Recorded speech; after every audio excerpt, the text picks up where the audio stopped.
So I've also spent 2 decades as a simulation specialist. So I'm one of the actors you put in a room with doctors, nurses, students, practitioners. I've worked with police, I've worked with high-level corporate officers, site supervisors, project managers. I've worked in construction, education, and the many, many medical institutions. I'm that actor in the room that you asked to come and play a role. By my calculations, I've probably done over 4,000 simulation sessions. That's probably a conservative estimate.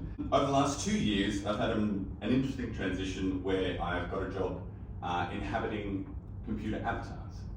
So while I was still doing simulations, my role was actually to puppeteer a computer avatar. They would have a conversation over Zoom and talk to a computer avatar that I was voicing with voice morphing. I was actually also puppeteering the facial expressions, the body movement, etc., etc. So while they were still talking to a human, what they were presented with was an avatar. The advantages of this was they had range what the simulation specialist could do. I played elderly ladies, I played preschool kids, all could be done by one simulation specialist.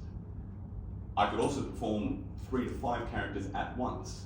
So perhaps they're talking to a panel, or my favorite was early childhood teachers would practice reading a storybook to 5 preschool kids.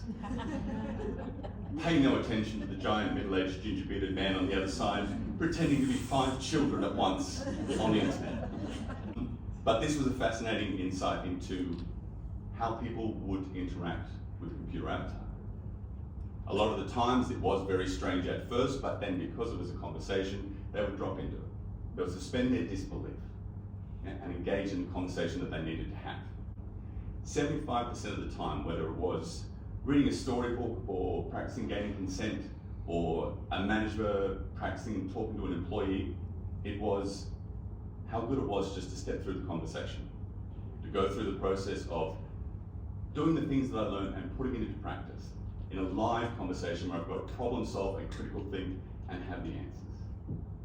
To be able to learn by doing. The GenAI can be designed to encapsulate any character, any experience, any generation, any culture, much more easily than I can as an actor. In terms of what generative AI can do, we are building bespoke design AI emotive avatars that can be whatever you need them to be. Customizable communication to help people build confidence.